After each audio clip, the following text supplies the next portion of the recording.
우리 베푼에게 함께 더운 날인데 격려하면서 인사하겠습니다. 최고가 아니더라도 최선을 다할 수는 있습니다 하고 같이 한번 인사하겠습니다. 최고가 아니더라도 최선을 다할 수 있습니다. 예, 감사합니다. 열심이라는 말이 있습니다. 저도 참 열심히 이렇게 행하는 사람 중에 하나인데, 근데 고대의 사람들에게는 열심이라는 이 말이 두 종류가 있었습니다. 하나는 내 목표 안에서의 열심입니다. 그러니까 내가 목표를 이루기 위해서, 목적을 이루기 위해서는 수단과 방법을 가리지 않는 것입니다. 이 열심이 있겠죠. 이 열심이 그 사람들에게는 뭐라는 말로다가 표현되느냐, 이런 열심을 갖고 살아가는 사람들은 15절 16절에는 나를 택정하시니가 하나님, 은혜로 나를 부르시니도 하나님, 이방에 예수를 전하게 하시니도 하나님. 모든 주체가 나에서 이제는 하나님으로 바뀝니다. 그러니까 나의 열심도 나를 위한 열심에서 이제는 하나님이 왜 나를 택하셨을까? 하나님이 나를 왜 이방인들에게 보내셨을까? 하나님이 도대체 왜 나를 부르셨을까? 이거에 답을 하다 보니까 내가 가는 길과 방향도, 내가 하는 이제 그러한 삶의 열심도 이렇게 바뀌게 되었다는 것을 오늘 이 15절까지 16절에서 말하고 있습니다. 내가 예전에는 이랬는데 나의 열심이 이렇게 바뀌었다는 겁니다. 한번 구체적으로 어떻게 바뀌었는지 볼까요?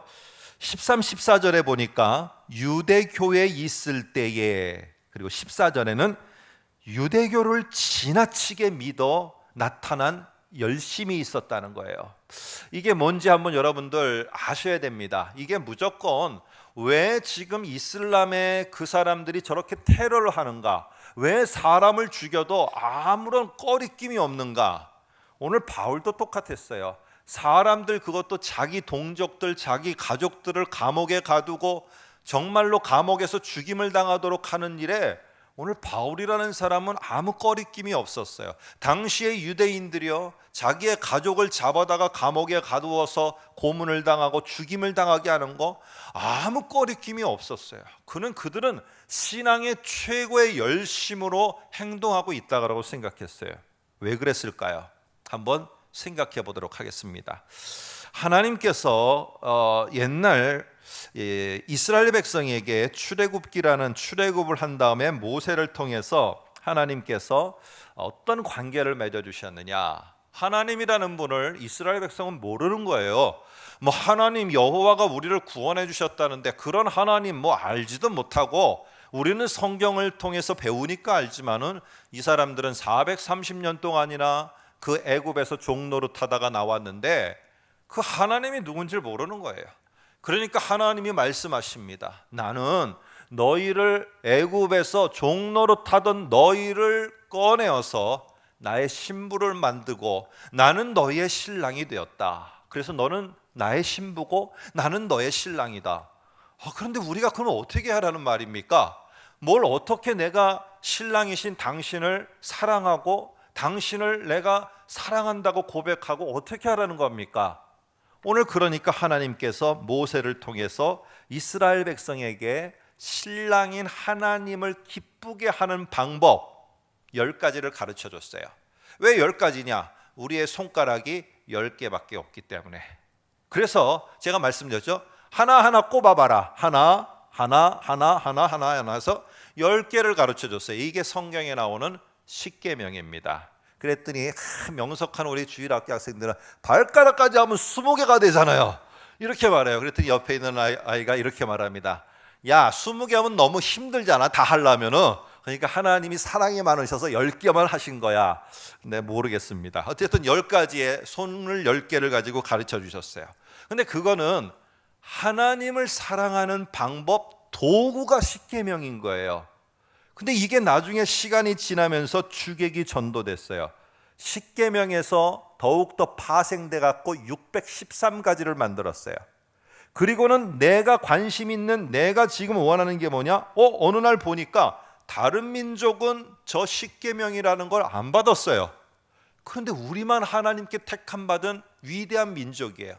이러다 보니까 자기네가 받은 십계명으로 하나님을 더 사랑하고 이웃을 사랑하며 세상에 하나님을 증거하는 그런 삶이 아니라 십계명을 받았다는 것을 아주 자랑스럽게 여기고 우월감에 빠지고 교만하게 되고, 그러다가는 나중에 하나님 대신에 율법이라는 이 십계명에서 파생된 법을 더 소중하게 여기면서 주객이 전도됐어요. 하나님은 저 멀찌감치 계시고 그들은 율법이 더 위에 갔어요. 하나님의 자리에 율법이라는 이 법이 더 위에 가 있게 되었습니다. 그러다 보니 하나님보다 율법에 더 열심을 내는 자들이 됐어요. 율법을 지키려고 열심을 내는 자들이 아니라요, 율법을 수호하고 율법을 무시하는 자들을 처단하고 율법을 신성시 만들어서 우리가 율법을 갖고 있는 우리 민족이 위대한 민족이라는 것을 자랑하는 쪽으로 바뀌어버렸어요. 여러분, 이런 모습 속에서 결국 어떤 결과를 낳느냐, 14절을 낳은 겁니다. 한번 보시기 바랍니다. 유대교를 지나치게 믿어 내 조상의 전통, 이거는 율법입니다. 두 글자로 요약하면 율법이에요. 세 글자로 말하면 처음에 시작했던 사랑법, 십계명입니다. 이 전통에 대하여 내가 더욱 열심히 있었다라고 말합니다. 근데 내 조상의 전통에 대하여 열심할 때 이 열심이 아까 제가 말씀드렸던 자기 목표를 위한 열심이에요. 그래서 이렇게 말을 바꿀 수가 있어요. 앞에 화면 보시면 내 조상 전통에 대한 열심은요, 율법의 열렬한 추종자들입니다. 이 사람들을 다른 말로 하면은 여러분 들어보셨을까요? 율법주의자들. 다시 말하면은 율법의 열심당원들입니다. 이 사람들은 율법을 지키는데 열심을 내는 게 아니에요. 이 성경을, 여러분 성경 말씀을 가르쳐 주면은, 성경 공부를 하면은 성경 공부를 한 것을 가지고 이 말씀 속에서 내가 나를 비춰보면 나를 바꿔가야 되잖아요. 근데 성경 공부를 가르쳐 주면 어떻게 되는 줄 아세요? 이 성경을 중요시하는 건 좋은데 성경을 배운 지식을 갖고 다른 사람들을 다 저울 위에다 올려놓고 다 판단하는 일을 하고 있어요. 그러면 이게 바뀌어진 거죠. 율법을 갖다가 완전히 신성시하고 신봉하고 추앙하면서 율법을 무시하는 자들은 아주 과감하게 테러를 저질러서라도 죽여버리는 게 오늘 그들이 말한 열심입니다. 그들은 그런 정당한 이유가 있었어요. 그들의 조상들 가운데 비느하스라는 사람이 있습니다. 이 사람들이 하나님의 법을 무시하고 이방 여인을 데려다가 음란하게 행하고 이방의 법을 따른 사람들을 창으로다가 다 관통해서 다 찔러 죽여버렸어요. 이런 자기 조상들의 그 조상의 그 모습을 보면서 우리는 율법의 수호자로 비느하스의 후손들이다. 그러니 우리가 율법을 무시하는 자들은 어느 자들, 우리 가족이라 할지라도 비참하게 쳐 죽여도 우리는 하나님 앞에 열심 있는 신앙인들이다. 여러분, 이런 모습 속에서 그들은 그렇게 처참하게 자기 가족들을 감옥에 가두고 죽이는 일까지 여러분 마다하지 않은 겁니다. 그런데 한번 생각해 보세요. 기독교인들이 어떤 자입니까? 예수를 추종하는 자들이에요. 예수는 어떤 분입니까? 유대인의 할례를 무시하고 정결법을 무시하고 안식일법을 무시하고 그 모든 것들을 가르치는 성전을 헐어버리겠다고 말한 분이 예수님이에요. 그러다가 그 결국에는 어떻게 됐느냐? 신명기 21장 23절 앞에 화면 보시면은요, 나무에 달린 자는 하나님께 저주를 받은 자예요.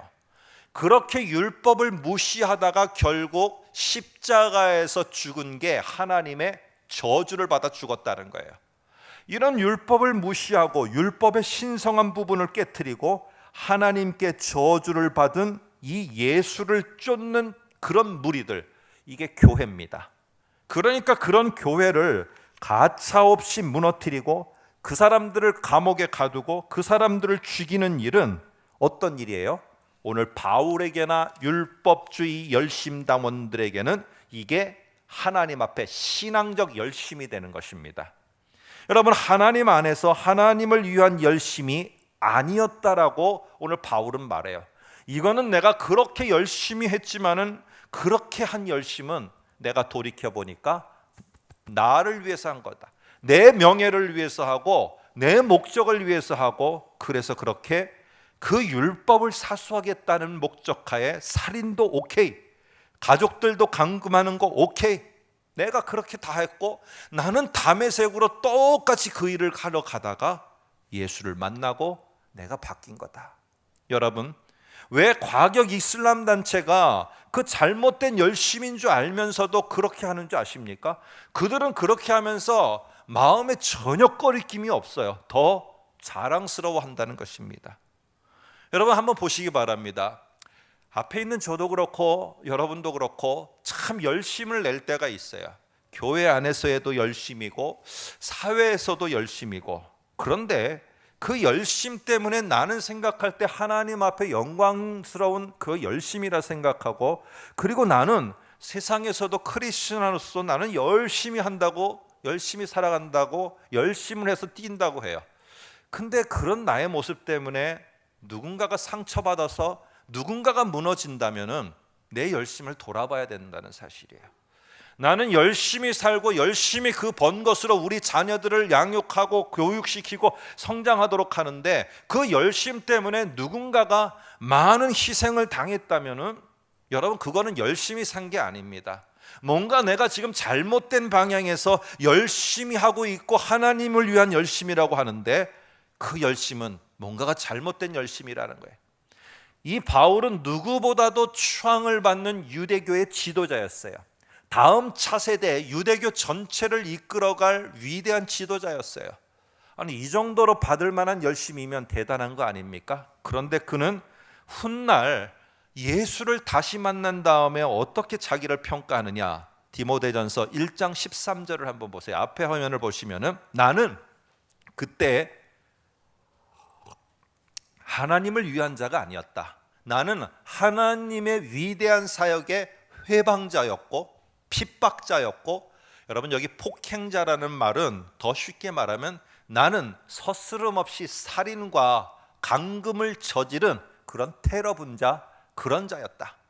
여러분, 이게 엄청난 고백 아닙니까? 자기가 했던 그 열심 모두가 하나님을 막는 거였고, 하나님에게 있어서 하나님을 섬기는 자들을 핍박하는 자였고 못 믿도록 하는 자였고, 그리고 나는 그들을 죽이는 옳은 폭행자였다는 것을 말하고 있습니다. 자기가 지금 어느 쪽으로 달려가고 있었던 것을, 잘못 달려가고 있는 것을 그대로 고백하는 겁니다. 저는 이 바울이 참 용기 있는 사람이고 올바로 변화된 사람인 것 같습니다. 왜? 끝까지 사람들은요, 자기가 잘못해도 마지막까지도 자기가 옳았다고 그래요. 마지막까지도. 얼마 전에 어떤 한 드라마의 마지막 장면을 보니까 그렇더라고요. 그 사람이 자기의 목표를 위해서 자기가 검찰총장이 되고 더 위에까지 올라가기 위해서 수많은 잘못을 저지르는 열심을 냈어요. 그게 아무 죄 없는 사람을 간첩죄로 뒤집어 씌워서 고문을 하여서 간첩죄로 집어넣었어요. 그리고 죄를 범한 사람을, 외국인을 갖다가 그 사람이 빠져나가도록 만들었어요.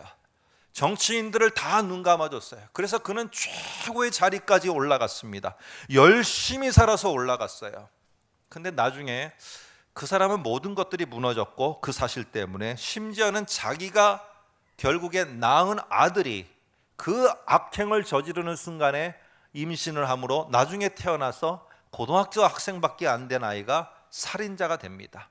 그러면서 살인을 저지르면서도 웃으면서 살인을 저지르는 자가 돼요. 그 어머니가 마지막 장면에서 내가 그때 그 당신이 하는 그 열심을 막았어야 되는데 막지 못해서 우리 아들이 결국 그 길을 똑같이 간다라고 그 눈물 흘리는 게 마지막 장면입니다. 여러분, 우리는 어느 방향의 열심을 갖고 살아갑니까? 내가 열심을 다해서 누군가가 행복해지지만 다른 한편으로는 누군가가 눈물 흘린다면은 내 열심을 돌아봐야 됩니다. 이게 하나님이 나에게 주신 진정한 열심인가? 십자군 전쟁이 중세에 있었습니다. 십자군 전쟁에 주도 역할을 했던 교황은 분명한 목적을 두었습니다. 우리가 빼앗긴 저 예루살렘의 성전을 우리가 다시 회복해야 된다라고 분명한 목적을 세웠고, 그것이 이방인들에 의해서, 저 이슬람에 의해서 빼앗겨서 우리가 그 성전에 들어가지 못한다고 말했어요. 이 말을 듣고 울분한 모든 기사들과 심지어는 어린아이까지 십자가의 깃발을 들고 여러분 그것을 위해서, 빼앗기 위해서 갔습니다. 수많은 이슬람의 사람들, 부녀자들을 모두를 처형했어요. 그렇게 처참하게 피바다로 만들었는데 결국 중세의 십자군 전쟁은 패하고 말았습니다. 왜? 팔레스타인을 점령하지 못했고 빼앗지 못했기 때문입니다. 그리고 결국에는 그 십자군 전쟁에 있었던, 깃발에 있었던 십자가의 모습을 변형해서 수많은 세월이 지난 다음에 히틀러는 또다시 자기의 게르만 민족이 혈통으로 우월한 민족이기 때문에 이 세계를 지배해야 된다는 이 목적을 세워서 여러분 수많은 유태인들과 세계대전 전쟁을 일으켜서 수많은 사람들을 죽였습니다. 여러분, 십자군 전쟁으로 예루살렘 탈환했습니까? 못했습니다. 게르만 민족의 우월성으로 게르만 민족이 세계를 지배해야 된다는 그 열심을 가졌는데 그 열심이 이루어졌습니까? 못 이루어졌습니다. 사울은 이스라엘 왕으로 세움을 받았습니다. 그가 가져야 될 열심은 블레셋으로부터 이스라엘을 지키는 게 그의 열심이었어요. 이게 올바른 방향이었어요. 그런데 그는 어두운 영이 심어준 시기심 하나 때문에 평생을 자기의 사위 다윗을 죽이려는데 열심을 내었습니다. 밤새도록 고민해서 어떻게 하면 다윗을 죽일까, 덫을 놓을까, 이것만을 평생 연구했습니다. 그러다가 여러분 마지막에 다윗을 죽이고 자기의 왕권을 유지했습니까? 오늘 사울의 마지막, 그 열심의 마지막은 자살로 끝납니다. 오늘 열심을 내는 건 중요하지만은 잘못된 열심 때문에 복음이, 전도가 가려지고 교회가 화평이 깨어지고 하나님의 사역이 막아지는 일이 어떤 모습으로라도 있다면은 오늘 우리는 그 열심이 하나님을 위한 열심인지 다시 보아야 됩니다. 오늘 베드로는 누구보다도 열심 있는 자였습니다. 그런데 예수가 십자가를 지겠다고 하고 잠시 후에 내가 죽겠다라고 처음으로 가르쳐 주셨어요. 그랬더니 베드로의 열심이 어떻게 했습니까? 내가 당신이 죽는 그 자리에 함께 있다는 것이 아니라 십자가를 지러 가는 예수의 길을 막아서는데 최선을 다하는 열심을 보입니다. 그러자 예수는 뭐라고 말합니까? 사탄아 물러가라. 네가 있어야 될 자리는 여기가 아니고 베드로야, 내 뒤로 가라. 오늘 베드로에게 자기의 있어야 될 자리를 다시 고쳐줍니다. 그러면 요즘 사회를 보면은 다 도전과 응수입니다. 이 말은 운동 경기에서 나오는 말이죠. 챔피언에게 도전자가 도전장을 냅니다. 그러면 어떻게 하느냐? 이 사람은 열심을 갖고 열정을 갖고 그 챔피언을 무너뜨려야지만 자기가 챔피언의 자리에 갑니다. 그러면 이 챔피언은 어떻게 하느냐? 어떻게 하든지 도전자가 자기 것을 빼앗지 못하도록 응수를 합니다. 그 응수를 하면서 그 도전자를 완전히 무너뜨려야지 자기의 자리를 지키는 것입니다. 오늘 이런 모습 속에서 현대의 많은 사람들은, 심지어 신앙인들조차도 도전과 응수를 위한 열심에 삶을 다 걸습니다. 내가 어떻게 하든지 저 자리에 올라가기 위해서는, 내가 도전해서 저 자리에 올라가기 위해서는 저 자리에 있는 사람을 끌어내려야 됩니다. 그 선배를, 정말로 가까운 선배라 할지라도 그 선배를 끌어내려야지 그 자리가 빈자리가 되고 내가 올라갈 수 있습니다. 여러분, 그러면 어떻게 합니까? 선배는 그 후배가 사랑스럽지만은 그 자리를 못 뺏도록 하기 위해서 응수를 합니다. 열정적으로 응수를 합니다. 못 올라오도록 막습니다. 그러면 어떻게 해요? 상대방을 죽여야 됩니다. 상대방을 무너뜨려야 하는 이 열정을 갖고, 이 열심을 갖고 살아가야지만 내가 그 자리를 차지하고 그 자리를 지킬 수 있습니다. 여러분, 이런 열심 속에서 어디 누가 생명을 갖고 살아나고 그 공동체가 살아나고 그 사회가 평화 가운데서 세워지는 역사가 어떻게 있을 수 있습니까? 우리의 청년들은 이 학교를 졸업하면서부터 도전과 응수의 열심을 갖는 것부터 배웁니다. 오늘 우리들 속에 우리들의 열심은 어디를 향한 열심인가? 우리가 한번 다시 돌아보길 원하며, 이 바울은 자기가 이런 사람이었다는 겁니다. 이런 사람이었다가 이제는 정말 다른 사람도 살리고 공동체도 살리고 하나님께 영광도 돌리는 이 열심의 새로운 길을 찾게 됐다는 것입니다. 그 전환점을 오늘 여기에 15절 16절에 말합니다. 다시 한번 읽어보겠습니다. 같이 한번 봅니다. 제가 읽겠습니다. 그러나 내 어머니의 태로부터 나를 택정하시고 그의 은혜로 나를 부르시니가 그의 아들을 이방에 전하게 하기 위하여 그를 내 속에 나타내시기를 기뻐하셨을 때 내가 곧 혈육과 의논하지 아니하고. 앞에 화면을 보시면은 아까 그 찬양 그대로입니다. 나를 부르시니가 하나님, 나를 보내시니가 하나님. 여기는 하나 더, 나를 택하시니가 하나님. 내가 지금 나의 나 된 것이 다 하나님의 은혜로다. 이거를 알게 되니까 그 한량없는 은혜, 그 갚을 길 없는 하나님의 은혜, 그 하나님의 은혜에 나를 올려놓고 보니까 이상하게 지금까지 달려갔던 그 길이, 내가 몸부림쳤던 그 열심이 하나님을 위한 것이 아닌 것을 보게 되었다고 말합니다. 그래서 사도행전 20장 24절은 바울과 우리 모두에게 중요한 고백인데, 앞에 화면을 보시면 이렇게 말합니다. 나의 달려갈 길과 주 예수께 받은 사명, 그것이 무엇이냐? 율법에 열심히 있던 자가 곧 하나님의 은혜의 복음을 증거하는 그 일에 내가 열심히 있는 삶으로, 내 열심히 있는 모습으로 완전히 나는 새롭게 바뀌었다. 그게 어떻게 된 거냐? 나의 나 된 것이, 내가 살아있는 것이, 나를 부르신 것이 하나님의 은혜라는 것을 안 이후부터 나는 그렇게 되었다는 겁니다. 여러분도 그렇고 저도 그렇고 어쩔 때 참 아무것도 못할 때가 있습니다. 아무것도 못하고 이런저런 일도 못하고 막막하고 미래가 불투명하고, 어찌 보면은 이제는 사업은 무너지고 직장 생활은 힘들어지고 자녀들은 점점 어려워지고, 이런 모습이 있을 때 오늘 우리가 한번 오늘 부른 찬양 그리고 15, 16절처럼 하나님, 나를 택하셔서 나를 부르시고 나를 여기까지 보내시니가 하나님인데 내가 지금 빈털터리가 돼서 아무 일 못하고 있습니다. 그런데 하나님, 하나님의 은혜로 내가 여기에 불림을 받았고, 내가 하나님의 은혜로 내가 택함을 받았고, 내가 하나님의 은혜로 여기에 보냄을 받았는데, 하나님, 내가 여기서 끝나지 않는 거 저는 믿습니다. 왜요?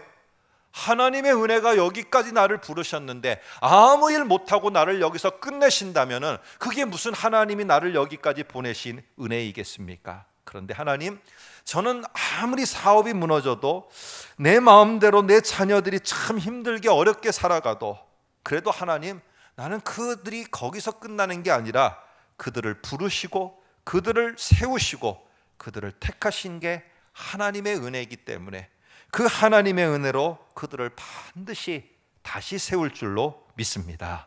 하나님, 나를 그렇게 세울 줄로 믿습니다.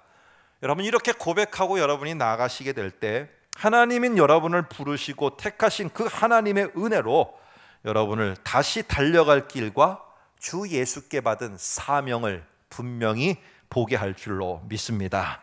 오늘 다른 한편으로는 참 똑같은 일 때문에 지치고 힘들 때가 있어요. 막 짜증이 날 때도 있고, 섬기고 봉사하는 일도 너무나 억울함 속에서 그만하고 싶을 때가 있어요. 정말 이제는 내려놓고 싶고 그만 그 일을 하고 싶을 때가 있어요. 그럴 때 여러분, 오늘 다시 한번 하나님의 은혜를 생각하시기 바랍니다. 자격 없는 나를, 자격 없는 이 모습을, 능력 없고 할 수 없는 나를 내가 무엇이기에 나를 부르셨는가? 나를 부르셔서 이 귀한 이 자리에 두셨는가? 내가 뭐기에 나를 여기에 보내셨는가? 하나님의 은혜로다. 나는 절대로 이 일을 할 수 없는데 하나님의 은혜로 여기에 나를 맡기셨는데, 어떻게 이방의 그 큰 선교를 위해서 태에서부터 나를 선택하시고 나를 부르시고 보내신 이가 그 하나님이고 하나님의 은혜인데 내가 어떻게 그것을 마다하리요? 돌을 맞는다 한지는정 그것을 마다하리요. 내가 쓰레기 더미에 던져진들 그 일을 마다하리요. 내가 정말로 죽기 직전까지 매를 맞는다 할지라도 이 일을 마다하리요. 하나님이 그 세상에서 수많은 사람 가운데 그 나를 택해서 보내주셨는데 내가 어떻게 그것을 마다하리요? 오늘 이래서 그는 16절에 자기가 그렇게 미워했던 예수의 추종자들, 그런데 그 예수를 증거하는 일에 열심을 갖는 자로 변화가 되어집니다. 여러분, 최고가 아니어도 빛날 수 있을까? 하나님의 은혜가 임하면은 오늘 우리는 내가 힘들고 어렵지만 이 자리에서 자격 없는 나를 세워주셨다는 그 하나님의 은혜 때문에 다시 한번 최선을 향해서 나아갈 수 있습니다. 학생 여러분, 나는 최고의 학교에 다니고 있지 못합니까? 그런다 할지라도 하나님의 은혜로 나는 최선을 향해 살아갈 수 있습니다. 최선을 향해서 살아가는 바울, 최고에 있었던 바울, 그러나 우리는 최선을 다한 바울을 기억합니다. 그 바울이 쓴 수많은 편지들이 하나님의 말씀으로 우리를 세우고 위로하고 우리는 최선을 다한 그 바울을 아름답게 보고 있다는 사실입니다. 예를 하나 들면서 마무리할까 합니다. 더 테너라는 영화가 있었습니다. 제가 얼마 전에도 한번 말씀드렸는데 그 실제 인물은 바로 성악가 배재철 씨입니다. 그런 최고를 위해서 열심히 살아갔던 사람입니다. 이탈리아 밀라노에서 수학하면서 세계의 성악 콩쿠르는 전부 다 휩쓸 정도로의 탁월한 사람이었습니다. 그런 배재철 씨를 더 타임즈라는 그 잡지책에서는 아시아에서 100년 만에 한 번 나올까 말까 한 목소리라고 말했습니다. 그리고 독일 최고의 오페라 극장에서 아시아인에게는 좀처럼 오지 않는 기회인 전속 계약을 맺어서 평생을 그 극장에서 여러분 오페라 가수로 생활할 수 있는, 정말로 인간이 성악가로서는 누릴 수 있는 최고의 열심과 최고의 자리였습니다. 그의 2005년 똑같은 때에 그는 갑자기 목소리가 갈라지는 목소리가 나오기 시작했으며 아름다운 목소리가 사라졌어요. 검사 결과 갑상선 암이었어요. 그래서 갑상선 암을 제거하는 수술을 받던 도중에 성대의 신경이 손상되어지게 되었고 그것으로 말미암아 오른쪽 폐 기능까지도 여러분들 잃게 되었습니다. 직업인으로서 최고의 배재철 씨는 더 이상 사라지게 됐습니다. 없어지게 됐어요. 모든 것이 무너져 내렸고 자살을 하려고 했지만은 죽을 수도 없었고, 훗날 얼마 지난 다음에 한 일본인 스폰서이기도 하였고 일본인 팬이었기도 하면서 일본인 친구 한 명이 오늘 그 소식을 들은 다음에 나중에 결국에 이 배재철 씨를 일본의 성대 복원 수술의 최고의 권위자를 소개해서 성대 복원을 하게 됩니다. 예전과 같이 다시 최고의 자리로 이 사람은 지금도 못 돌아갑니다. 더 이상 돌아갈 수가 없어요. 그러나 목소리가 나오기를 시작했어요. 복원 수술을 마무리하는 가운데 이 의사가 이제는 당신의 목소리를 맞추어야 되기 때문에 한마디 하라고 했습니다. 그랬을 때 이 배재철 씨는 눈물을 흘리면서 내가 그래도 여기까지 온 게 하나님의 은혜인데, 내가 여기까지 온 게 하나님의 은혜인데 어떻게 하나님을 모른다 할 수. 마지막에 자기가 처음 한마디 하라고 했을 때 그의 입에서 나온 것은 주 하나님 지으신 모든 세계 하면서 이 찬송가가 한마디 한마디씩 나오게 되었습니다. 그 이후 시간이 지나서 10여 년이 지난 지금에는 그 사람 지금은 다시 오페라 하우스에서 그렇게 사람들을 놀래는 최고의 목소리를 가진 사람으로 쓸 수는 없습니다. 그러나 그에게는 새로운 길이 보였어요. 지금은 후학들을 가리키는 그런 선생의 자리에 있고 교회를 돌아다니고 여러 가지의 사람들 속에서 자기에게 임한 하나님의 은혜를 증거하면서 처음으로 부르는 찬양이 주 하나님 지으신 모든 세계입니다. 여러분, 우리는 모든 게 무너졌다 할지라도 나를 다시 그 하나님의 은혜에 올려놓으면 새로운 길이 보입니다. 모든 사업이 무너졌습니까? 모든 게 불타버렸습니까? 모든 게 소망이 끊어졌습니까? 하나님의 은혜로다 하면서 다시 나를 올려놓으면 하나님이 내게 보여주시는 새로운 길과 방향이 보이고 오늘 우리는 그것을 향해서 새로운 열심이 생기게 될 줄로 믿습니다. 아무쪼록 이 하나님의 은혜로 우리가 가능하면 인생을 한 번 살다 가는데 사람을 힘들고 죽이게 하는데 열심히 있는 게 아니라, 공동체를 죽이고 무너뜨리는 일에 열심을 내는 게 아니라, 사회를 어둡게 하는데 열심을 내는 게 아니라 사회를 밝게 하고 교회를 살리고 사람을 일으키는 일에 하나님의 은혜로 열심을 향해서 나아갈 수 있는 그런 저와 여러분이 되시기를 주님의 이름으로 부탁드립니다. 함께 기도하겠습니다. 하나님 아버지, 우리의 열심 있는 삶이 생명을 살리기를 소망합니다. 우리의 열심 있는 삶이 내 목적이 아니라 하나님의 은혜로 인한 열심이 되기를 소망합니다. 하나님이여, 하나님의 은혜로 인한 그 열심으로 생명들이 살아나고 하나님의 은혜가 임하면서 하나님의 복음이 증거되어지는 놀라운 역사가 우리의 열심을 통하여서 나타나게 하옵소서. 예수님의 이름으로 기도하옵나이다. 아멘.